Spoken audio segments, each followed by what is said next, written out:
Hello and welcome to Ninja Prep. This is Kapil Goyal, your educator and mentor for PG physics. तो आज की जो class है इसके अंदर हम पीवाईक्यूज डिस्कस करने वाले हैं, एटॉमिक एंड न्यूक्लियर फिजिक्स दोनों के, है ना। करीबन 40 के आसपास ये क्वेश्चंस होंगे, पीवाईक्यूज होंगे। जितने भी क्वेश्चंस है सारे उत्तराखंड के एग्जाम्स में आए हुए हैं, चाहे फिर वो असिस्टेंट प्रोफेसर का एग्जाम है, चाहे फिर वो लेक्चरर का एग्जाम है। एटॉमिक फिजिक्स और न्यूक्लियर के जितने भी क्वेश्चन है वो सारे मैंने उठा लिए। इसके बाद एक दो लेक्चर और हम देख सकते हैं न्यूक्लियर और एटॉमिक के ऊपर। अगर मेरे को टाइम मिला तो और क्वेश्चंस भी हम इसके ऊपर करेंगे। तो वीडियो को कंटिन्यू करूं उसके पहले रिक्वेस्ट रहेगी, प्लीज वीडियो को लाइक जरूर कर दें, चैनल को सब्सक्राइब जरूर कर दें। और ऐसा मत सोचना कि उत्तराखंड में ये क्वेश्चंस आए हैं तो बाकी स्टेट में नहीं पूछे जा सकते। भाई क्वेश्चन तो क्वेश्चन होते हैं, चाहे वो उत्तराखंड में पूछा गया हो, चाहे फिर वो राजस्थान में पूछा गया हो, चाहे वो यूपी में पूछा गया हो। आपको जो प्रीवियस ईयर क्वेश्चन है उनसे ये आइडिया लग जाता है कि एग्जामिनर किस तरह के क्वेश्चन सोच सकता है, किस तरह के क्वेश्चन पूछ सकता है। तो बस वही आइडिया यहाँ से आपको लगता है। तो वीडियो को कंटिन्यू करूं उसके पहले प्लीज वीडियो को लाइक जरूर करें, चैनल को सब्सक्राइब जरूर कर दें अगर अभी तक नहीं किया है। तो चलिए स्टार्ट करते हैं। तो पहला जो क्वेश्चन हमें शो हो रहा है उसमें पूछा गया है, in which region of electromagnetic spectrum does the Lyman series of hydrogen atom lies.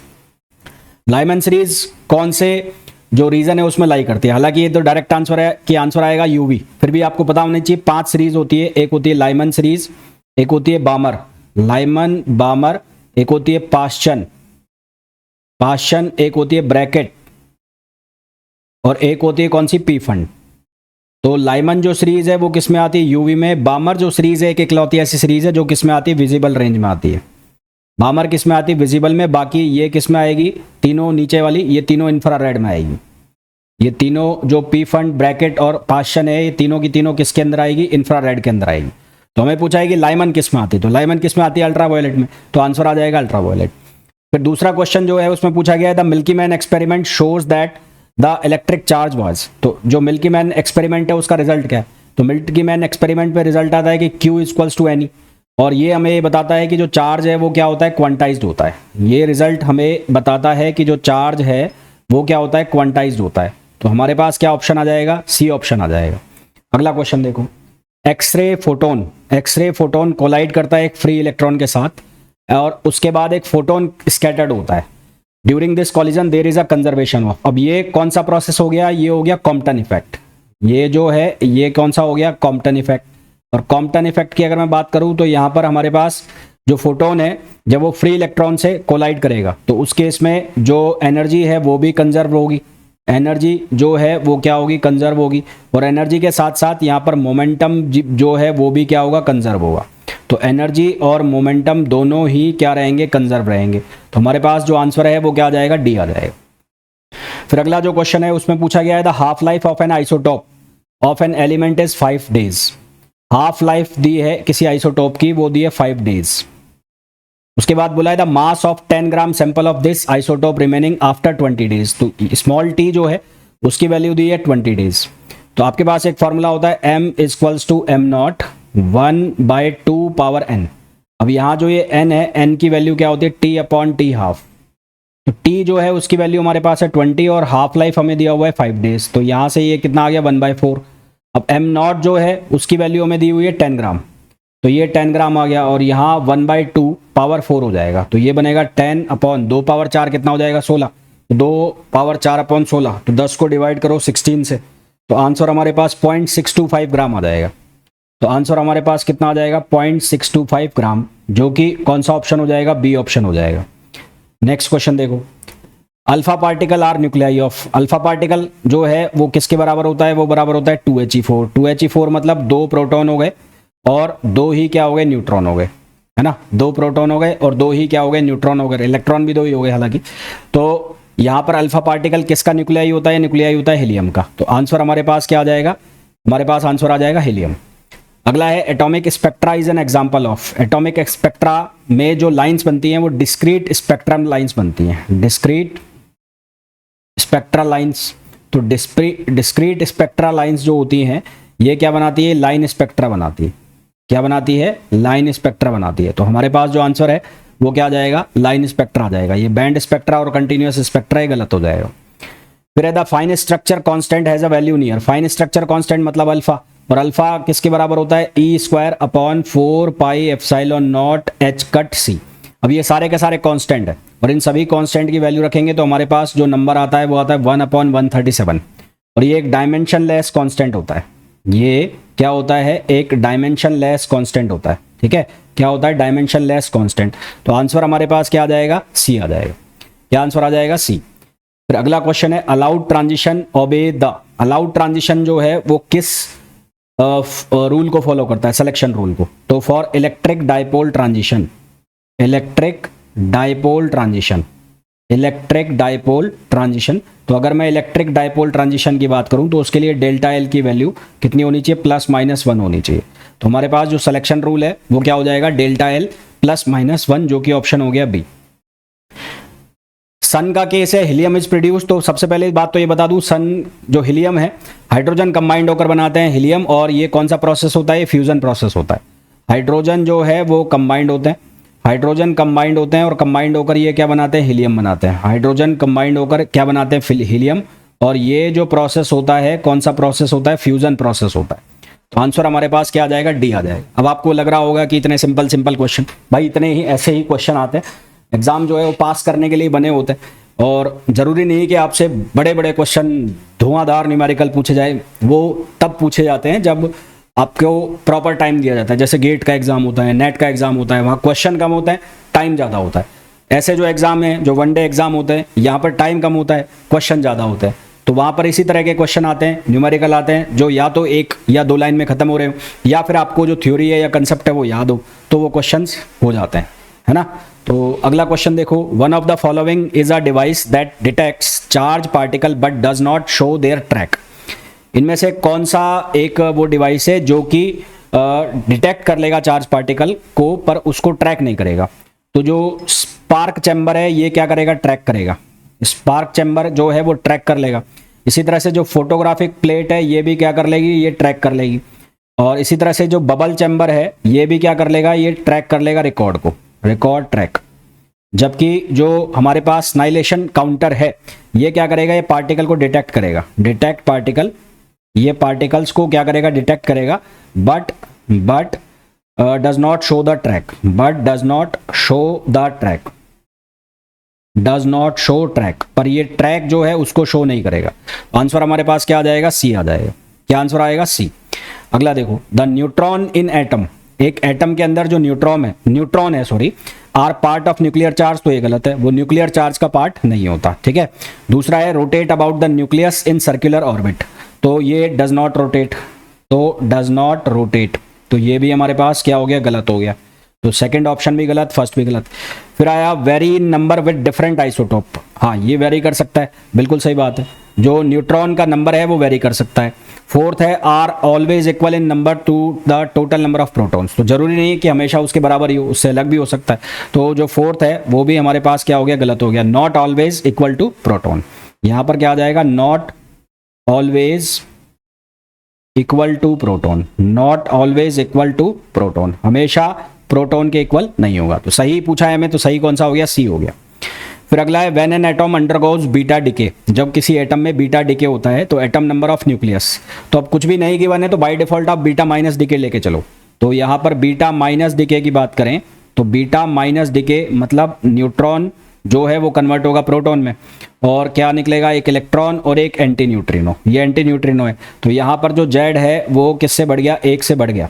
तो यहाँ पर जो प्रोटॉन नंबर है वो 1 से इंक्रीज हो जाता है जब हम बीटा माइनस डिके की बात करते हैं। वहीं अगर हम बीटा प्लस डिके की बात करेंगे तो उल्टा हो जाएगा। बीटा प्लस डिके में क्या होगा? बीटा प्लस डिके में ये होगा, जो पी है वो किस में चेंज होगा? न्यूट्रॉन में। तो और यहाँ पर क्या आ जाएगा? ई प्लस, और यहाँ पर आ जाएगा न्यूट्रिनो। तो यहाँ पर ये जेड -1 हो गया। तो ये कौन सा डिके हो गया? ये बीटा प्लस डिके हो गया। अब मैंने आपको कहा जब कुछ भी गिवन नहीं है तो यहाँ पर इसको बाय डिफॉल्ट आप क्या लेके चलो? Beta minus. तो बीटा माइनस लेके चलोगे तो आंसर क्या आ जाएगा? बी आ जाएगा। अगला है 1 एटॉमिक मास यूनिट। अब ये तो बहुत ही बेसिक सा क्वेश्चन है, एटॉमिक मास की यूनिट एएमयू में पूछिए, है ना। तो 1 AMU जो है 1 AMU किसके बराबर होता है? वो होता है 1.66 into 10⁻⁻24 gram. 1.66 into 10⁻⁻24 gram, which is option C. अगला है rest mass energy of an electron. तो E बराबर होता है m0c²। तो ये आप लिखोगे तो 9.31 इंटू 10⁻⁻31 और सी स्क्वायर यानी कि 3 इंटू 10⁸ इसका आपने करना है स्क्वायर, और इसको इलेक्ट्रॉन वोल्ट में बदलने के लिए 1.6 इंटू 10 पावर और -19 से डिवाइड करोगे। मेगा इलेक्ट्रॉन वोल्ट में जब ये कन्वर्ट होगा तो आंसर आएगा 0.511 मेगा इलेक्ट्रॉन वोल्ट, या किलो इलेक्ट्रॉन वोल्ट भी लिखा है, ये गलत है। अच्छा, जो पहला वाला जो लिखा हुआ है, पहला वाला ये है किसके लिए? पेयर प्रोडक्शन के लिए। पहला वाला जो है लिखा हुआ, ये किसके लिए? पेयर प्रोडक्शन के लिए। ये एनर्जी चाहिए किसके लिए? पेयर प्रोडक्शन के लिए। तो हमें तो इलेक्ट्रॉन की रेस्ट मास एनर्जी पूछिए, तो इलेक्ट्रॉन की रेस्ट मास एनर्जी कितनी हो जाएगी? बी हो जाएगी। तो हमारे पास जो आंसर आ जाएगा वो क्या आ जाएगा? बी आ जाएगा। अगला क्वेश्चन देखिए फिर। Anti proton is an atomic particle that has, देखो एंटी पार्टिकल की सबसे पहले बात करें, एंटी पार्टिकल। तो एंटी पार्टिकल होते क्या है? एंटी पार्टिकल ऐसे पार्टिकल जिनका जो मास है वो क्या रहेगा? सेम रहेगा, और ऑपोजिट क्या रहेगा? चार्ज रहेगा, है ना। चार्ज जो है वो क्या रहेगा? अपोजिट रहेगा। तो चार्ज क्या रहेगा? अपोजिट रहेगा। फिर हम बात करें एंटी प्रोटॉन की, तो इसी के बेस पर यदि एंटी प्रोटॉन की बात की जाए, एंटी प्रोटॉन, तो एंटी प्रोटॉन की अगर हम बात करें तो एंटी प्रोटॉन के अंदर मास जो है वो किसका रहेगा? प्रोटॉन का रहेगा। मास किसका रहेगा? प्रोटॉन का। और जो चार्ज रहेगा वो चार्ज किसके बराबर होगा? चार्ज बराबर होगा माइनस ऑफ ई।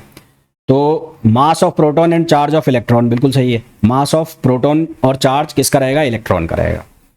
फिर अगला क्वेश्चन पूछा है, which of the following conservation laws have broken symmetry, इनमें से कौन सा जो कंजर्वेशन लॉ है जिसमें ब्रोकन सिमेट्री होगी? तो लेप्टॉन नंबर जो है वो तो क्या होगा? कंजर्व होगा।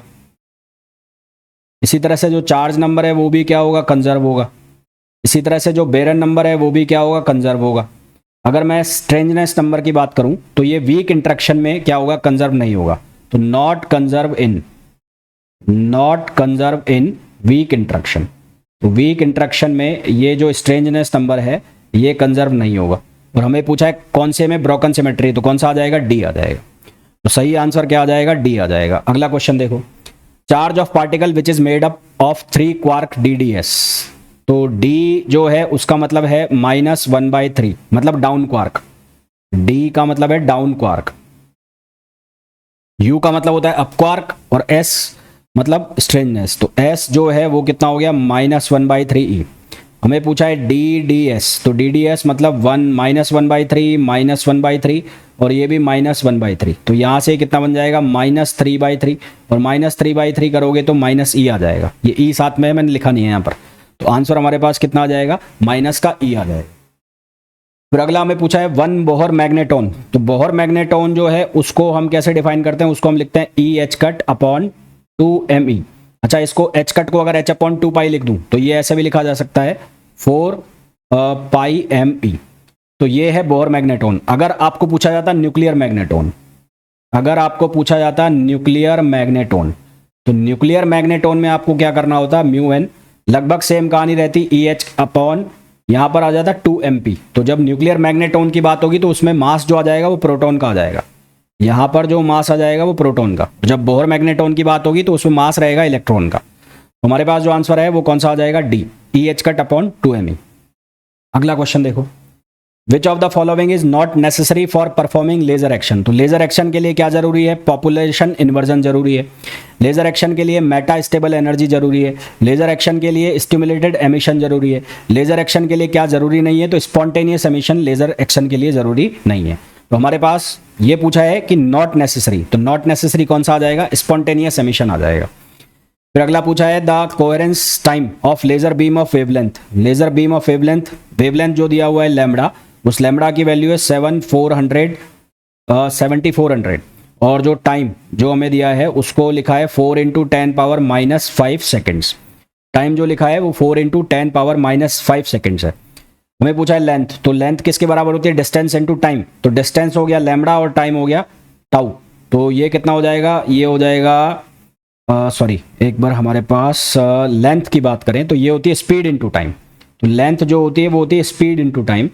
तो जो स्पीड हो गई, इस लाइट की स्पीड हो गई 3 × 10⁸, और जो टाइम हो गया वो हो गया 4 × 10⁻⁻5। तो यहाँ से आ गया 12, और 8 में से 5 गया 3, तो ये 10⁻3। तो आंसर आ जाएगा हमारे पास 12 किलोमीटर। क्या आंसर आ जाएगा? 12 किलोमीटर, जो कौन सा ऑप्शन हो गया? डी हो गया। अगला क्वेश्चन देखो, अगला क्वेश्चन है for cobalt Z27 X ray spectrum contained strong K alpha line at 0.1785 nanometer and a weak K alpha at 0.1930 nanometer. This weak K alpha line due to an impurity whose atomic number. अब यहाँ पर x ray जो है उसको use करना है, तो हमारे पास जो फ्रिक्वेंसी होती है उसका स्क्वायर रूट किसके प्रोपोर्शनल होता है, जेड माइनस बी, जहाँ बी एक कांस्टेंट है। तो इसको आप ऐसे लिख सकते हो, nu proportional to Z minus B का स्क्वायर, जेड माइनस बी का स्क्वायर। अब बी जो है उसकी वैल्यू हम ले लेते हैं 1, तो लेट बी इक्वल्स टू 1। तो यहां से हमारे पास जो न्यू है वो बन जाएगा जेड माइनस 1 का होल स्क्वायर। अब हमें बहुत अच्छे से पता है, वी नो दैट कि जो न्यू होता है वो बराबर होता है सी अपॉन लैम्बडा। तो यहां से हम लिख सकते हैं nu 1 upon nu 2 equals to, ये बन जाएगा लैम्बडा 2 अपॉन लैम्बडा 1। क्या बन जाएगा, लैम्बडा 1 लैम्बडा 2 अपॉन लैम्बडा 1। तो न्यू 1 अपॉन न्यू 2, तो इसको हम लिख सकते हैं न्यू 1 को Z1, तो Z1 minus 1 square upon Z2 minus 1 square, और लैम्बडा 2 मतलब ये हो गया 0.1930, है ना, 0.1930, और दूसरा वाला कितना हो गया, लैम्बडा 1, ये हो गया 0.1785। Z1 जो है वो हो गया 27, तो यहाँ से ये हो गया 27 माइनस 1 होल स्क्वायर, और ये हो गया Z माइनस 1 स्क्वायर, और इसको हमें सिंप्लीफाई करना है 0.1785। तो इसको जब हम सिंप्लीफाई करेंगे तो हमारे पास जो आंसर आएगा वो आएगा 26। सॉल्व कर लेना है इसको, आंसर हमारे पास कितना आएगा, 26 आएगा। अगला जो क्वेश्चन है उसमें बोला है sample of certain element is placed in 0.30 Tesla magnetic field and suitably excited for a part are the Zeeman components of 450 nanometer spectral line of this element। तो हमारे पास फॉर्मूला होता है delta lambda equals to E lambda B square upon 4 pi M C. अब ये ई upon 4 pi M सी ये सारा का सारा कांस्टेंट है, तो इसको शॉर्टकट में अगर मैं लिखूं शॉर्टकट, तो इसका जो शॉर्टकट फॉर्मूला है डेल्टा लैम्बडा वो कितना लिखा जाएगा, वो लिखा जाएगा 4.67 इंटू 10 पावर माइनस 13 और लैम्बडा स्क्वायर बी। अब बी की वैल्यू हमारे पास 0.30 है और लैम्बडा की वैल्यू 450 नैनोमीटर। तो ये वैल्यू अगर हम सब्स्टिट्यूट करें यहाँ पर, तो 4.67 इंटू 10 पावर माइनस 13 और लैम्बडा की वैल्यू है 450, तो इसको आर्मस्ट्रॉन्ग में बदल दो तो 400 हो जाएगा, ये है ना, 450 100, और जो हमारे पास ये है ये हो गया 0.30 टेस्ला। तो इसको जब आप सॉल्व करोगे तो आपके पास जो आंसर आएगा वो आएगा 0.00283 नैनोमीटर। तो आंसर क्या आएगा, ए आएगा। तो सही आंसर आपके पास क्या आ जाएगा, ए ऑप्शन आ जाएगा। ठीक है, राइट आंसर आपके पास कितना आ जाएगा, ए ऑप्शन आ जाएगा। नेक्स्ट क्वेश्चन देखिए, an alpha particle of energy 5 mega electron volt is scattered through 180 degree by a fix uranium nucleus, the distance of closest approach. तो काइनेटिक एनर्जी जो क्लोजेस्ट अप्रोच पर है वो किस में कन्वर्ट हो जाएगी, पोटेंशियल एनर्जी में। काइनेटिक एनर्जी को अगर मैं ई से लिखूं तो ये बन जाएगा k z1 z2 E square upon R. तो हमें वैल्यू किसकी निकालनी है, आर की, तो आर किसके बराबर हो जाएगा, k z1 z2 E square upon और काइनेटिक एनर्जी ई। तो एनर्जी कितनी है, 5 मेगा इलेक्ट्रॉन वोल्ट, k की value 9 into 10 power 9, z1 z2 alpha particle के लिए और यूरेनियम न्यूक्लियस के लिए, तो यूरेनियम के लिए 92, तो एक हो गया 92 और अल्फा पार्टिकल का हो गया 2, है ना, 2 हो गया, और ई स्क्वायर यानी कि 1.6 इंटू 10 पावर माइनस 19 का स्क्वायर, और ये हो गया 5 मेगा इलेक्ट्रॉन वोल्ट 10 पावर 6, और ये हो गया 1.6 इंटू 10 पावर माइनस 19। इसको सॉल्व करना है हमें, इसको सॉल्व करेंगे तो आंसर हमारे पास बनेगा 5.9 इंटू 10 पावर माइनस 14। एक बार चेक कर लेना यार, ये है ना, ऑप्शन लगभग सेम से, एक बार चेक कर लेना, है होगा ऐसा ही, बस ये ध्यान रखना। फिर नेक्स्ट क्वेश्चन है सी आएगा। नेक्स्ट क्वेश्चन है complete the equation for the following fission process. तो पहले मास कंजर्वेशन लगा लो, मास कंजर्वेशन, तो मास कंजर्वेशन लगाओगे तो LHS पर है 235 प्लस 1 236 बनना चाहिए, और इधर है 90, तो जोड़ के देखो 90 प्लस 143 90 प्लस 143 ये 233 आ रहा है, 236 आना चाहिए, पहला तो गलत हो गया। दूसरे में आ रहा है +2 और कर दो, ये 235 आ रहा है तो ये भी गलत हो गया। तीसरे में 142, तो ये तो वैसे ही गलत होगा। तो यहाँ पर इसको देखो आप, 90 है, 235 और एक 36, और 236 माइनस 90, 146 बनना चाहिए। तो 146 कहाँ बनेगा, ये यहाँ इसको 43 करो, ये शायद मिस्टेक है यहाँ पर। तो ये 146 यहाँ बनेगा, तो 143 तो ये हो गया, और +3 न्यूट्रॉन्स का ये हो गया, और 235 90 इसमें ये जोड़ दो तो 236, तो ये आंसर बन जाएगा। ये तो मास कंजर्वेशन से आ गया, यहाँ पर ये मिस्टेक है, ये 43 होना चाहिए। चार्ज कंजर्वेशन में लगा लो, चार्ज कंजर्वेशन। तो चार्ज कंजर्वेशन लगाओगे तो चार्ज कंजर्वेशन के अकॉर्डिंगली 92 + 0 कितना आना चाहिए, 92, और इधर कितना आ रहा है 38, 38 और 54 ही बैठेगा, +54, तो डी ऑप्शन ही आएगा, है ना। कौन सा ऑप्शन आएगा, डी आएगा। फिर अगला क्वेश्चन है, half life of a radioactive element which has only 1/32 of its original mass, यानी कि m/m0 की वैल्यू 1/32 है। तो ये बराबर हो गया 1/2 पावर 5, और यहाँ से 1/2n, यानी कि n जो है उसकी वैल्यू हो गई 5। अब n बराबर होता है t/t हाफ, और ये वैल्यू 5 है। तो 60 डेज, तो हाफ लाइफ बतानी है, तो t की वैल्यू हो गई 60, और ये हो गया t हाफ, और ये हो गया 5।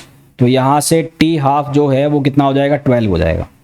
तो आंसर हमारे पास कितना आ जाएगा, 12 डेज आ जाएगा। फिर हमें पूछा है next, which of the following nuclear model, nuclear fission को कौन एक्सप्लेन करता है, तो न्यूक्लियर फिजन को एक्सप्लेन करता है लिक्विड ड्रॉप मॉडल। कौन एक्सप्लेन करता है, लिक्विड ड्रॉप मॉडल। अगला क्वेश्चन देखो, hydrogen, deuterium, singly ionized helium and doubly ionized lithium all have one electron around the nucleus. Consider an electron transition from level n equals to 2 to n equals to 1 if the wavelength, देखो यहाँ सीधा सीधा है 1/λ proportional to Z square, ये करके निकाल लो। तो lambda की जो वैल्यू है 1/z² के इन्वर्सली प्रोपोर्शनल हो जाएगी। तो सबसे पहले हाइड्रोजन के लिए, हाइड्रोजन सबसे पहले आप सॉल्व कर लो, किसके लिए, हाइड्रोजन के लिए। तो हाइड्रोजन के लिए λ1 इक्वल्स टू 1, ठीक है, क्योंकि जेड यहाँ पर क्या हो गया, 1 हो गया, जेड क्या हो गया, 1 हो गया। और फिर ड्यूट्रियम के लिए भी जेड इक्वल्स टू 1 हो गया, तो λ2 हो गया। तो यहाँ से एक चीज़ तो क्लियर है कि λ1 और λ2 दोनों बराबर आने वाला है। पहला वाला तो तुम्हारा कट हो गया, दूसरा वाला भी कट हो गया, ये भी कट हो गया, तो ऑप्शन तो तुम्हारे पास सी आ चुका है ना। इतना ज़्यादा दिमाग लगाने की ज़रूरत है ही नहीं। फिर भी अगर करना चाहो तो तीसरा कौन सा है तुम्हारा, हीलियम। हीलियम के लिए जेड, He+ के लिए जेड की वैल्यू हो गई 2, तो यहाँ से जेड की वैल्यू हो गई 2, तो ये λ3 हो गया। तो λ3 जो है वो प्रोपोर्शनल हो जाएगा 1/4 के, है ना। तो इसको कांस्टेंट ले लो यहाँ पर, तो ये 1/4 हो गया। और इसी तरह से फोर्थ के लिए निकाल लो, तो फोर्थ कौन सा है, फोर्थ है लिथियम। तो Li के लिए जेड की जो वैल्यू है वो हो गई 3, तो यहाँ से ये बन जाएगा 1/9। तो अब आप इनका रेशो निकालोगे, λ1, λ2, λ3 और λ4। तो ये रेशो बनेगा 1:1:1/4 रेशो 1/9। तो ये तो सॉल्व हो गया। तो आंसर हमारे पास क्या आ जाएगा, हमारे पास जो आंसर आएगा वो आ जाएगा सी आंसर आ जाएगा। अगला क्वेश्चन देखो, if the binding energy of electron in hydrogen atom is 13.6, तो फॉर्मूला हमारे पास होता है E इक्वल्स टू 13 माइनस का होता है, E equals to -13.6 Z² n²। बात चल रही है हाइड्रोजन के लिए जेड की वैल्यू 1 होती है। The energy required to remove electron from the first excited state of lithium plus, तो फॉर लिथियम Li++, तो लिथियम के लिए जेड की वैल्यू हो गई 3, और फर्स्ट एक्साइटेड स्टेट मतलब n इक्वल्स टू 2, तो E इक्वल्स टू 13.6 Z² मतलब 9 और n इक्वल्स टू 2 मतलब 4।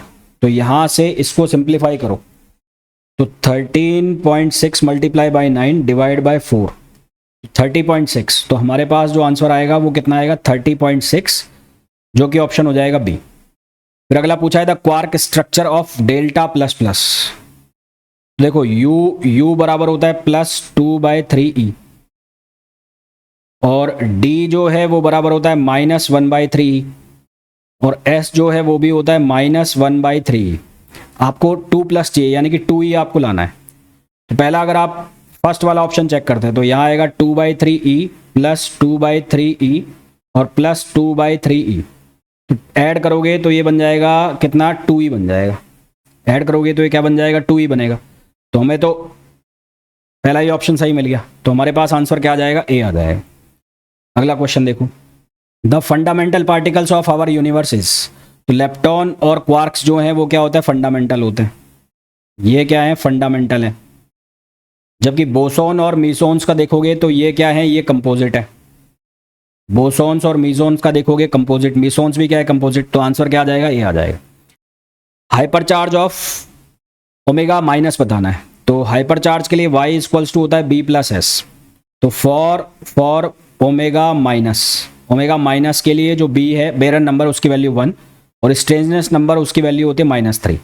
तो y इक्वल्स टू हो जाएगा 1 - 3। 1 - 3 का मतलब -2। आंसर हमारे पास क्या आ जाएगा, -2 आ जाएगा। फिर नेक्स्ट क्वेश्चन देखिए। नेक्स्ट क्वेश्चन है, for a scintillation detector the 662 kilo electron volt photo peak of 137 CS source is observed at 12 volt and the full width at half maximum of the photo peak is 1.44 volt. Its resolution will be। तो resolution का जो formula होता है वो होता है delta E/E। तो delta E की जो वैल्यू है वो दी हुई है फुल विड्थ, ये फॉर्मूला होता है full width half maximum upon peak, ये फॉर्मूला होता है। तो फुल विड्थ हाफ मैक्सिमम इसकी वैल्यू दी हुई है 1.44 और पीक जो है उसकी वैल्यू हमें दी है 12। पीक की वैल्यू है 12, तो यहां से ये बनेगा 0.12। तो डेल्टा ई निकालना है, तो डेल्टा ई किसके बराबर हो जाएगा, R × E। यहां से R × E, तो R जो है वो आ गया 0.12 और जो E है उसकी वैल्यू हो गई 662। तो इसको जब सॉल्व करेंगे तो ये बनेगा 794।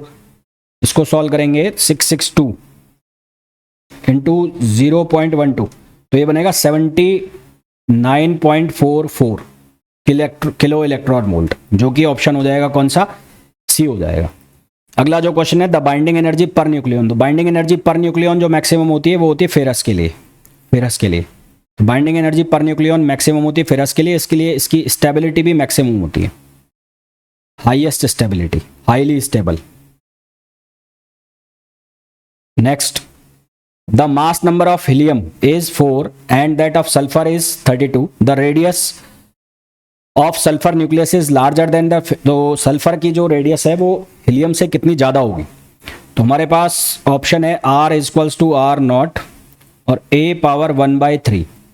तो sulphur upon helium equals to, sulphur का जो एटॉमिक नंबर है वो 32, एटॉमिक मास 32 और मास नंबर, और हीलियम का 4, तो ये पावर हो गई 1/3। तो यहाँ से बनेगा RS/RHE। ये 8 और 8 को 2 पावर 3 लिख सकते हैं, तो ये 2 आएगा, तो ये 2 टाइम्स हो जाएगा। तो आंसर क्या आ जाएगा, 2 टाइम्स। नेक्स्ट क्वेश्चन है, 5 mega electron volt alpha particle losses it's energy in GM counter. GM counter का क्वेश्चन है, 1 electron ion pair is produced for each 30 electron volt of energy lost in the gas off GM counter.